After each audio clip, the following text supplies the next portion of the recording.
Pernah teringin tak nak edit video macam pro tapi bajet tak mengizinkan? Dalam perkongsian kali ni, saya nak tunjukkan cara macam mana nak dapatkan DaVinci Resolve 20. Ini bukan calang-calang software tau. Ia salah satu perisian editing paling power yang Hollywood pun guna. Dan yang paling best, ianya percuma. Okey, dah ready? Jom kita terus mulakan. Saya akan tunjukkan satu persatu, langkah demi langkah, cara nak muat turun dan pasang DaVinci Resolve 20 ni dengan betul dan selamat dekat komputer anda. Okey, first thing first, benda ni paling penting sekali. Kita kena pastikan kita muat turun dari tempat yang betul, tempat yang selamat. Jangan sesekali muat turun dari laman web lain, okey? Caranya senang je sebenarnya. Mula-mula buka je browser anda, apa-apa browser pun boleh. Lepas tu type je DaVinci Resolve 20. Nanti akan keluar banyak hasil carian kan. Cari yang laman web rasmi dia, blackmagicdesign.com. Wajib yang ni tau. Dah masuk, cari butang muat turun percuma DaVinci Resolve. Senang kan? Saya kena tekankan sekali lagi benda ni sebab ia memang penting. Tolonglah jangan muat turun dari mana-mana laman web lain. Hanya guna laman web rasmi Blackmagic Design.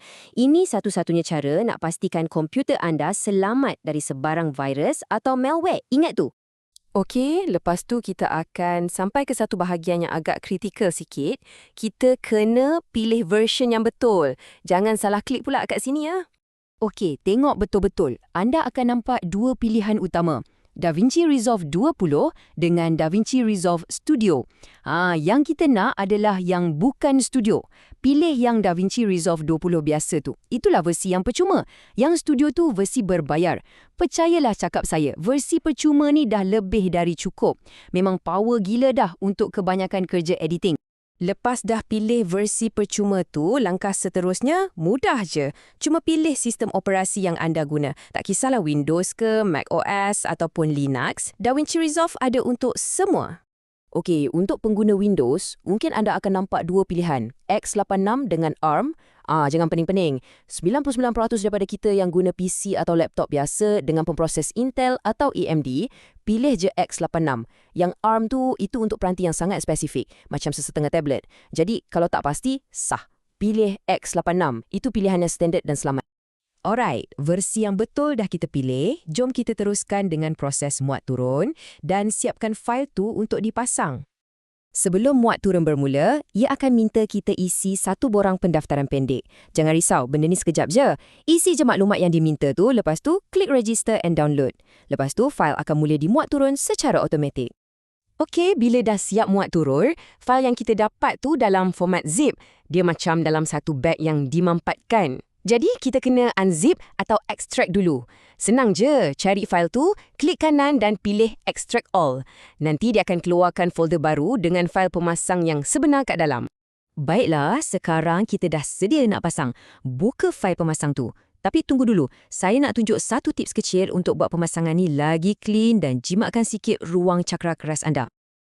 Masa pemasangan, anda akan nampak beberapa pilihan komponen.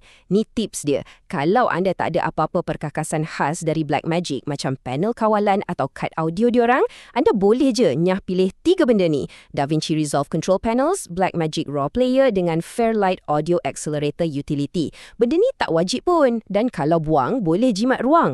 Okey, lepas dah nyah pilih yang tak perlu tadi, proses seterusnya memang mudah gila.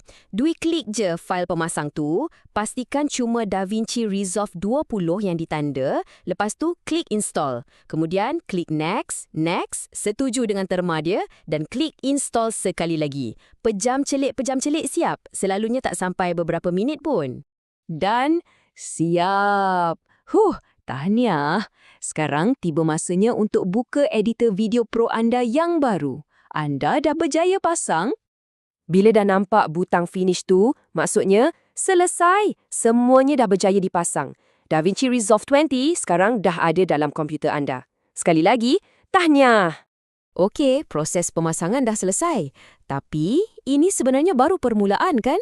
Bahagian yang paling seronok baru nak mula. Sekarang, persoalannya, dengan perisian sepower ni di tangan anda, apa agaknya karya hebat yang akan anda hasilkan? Selamat mencuba dan selamat berkarya!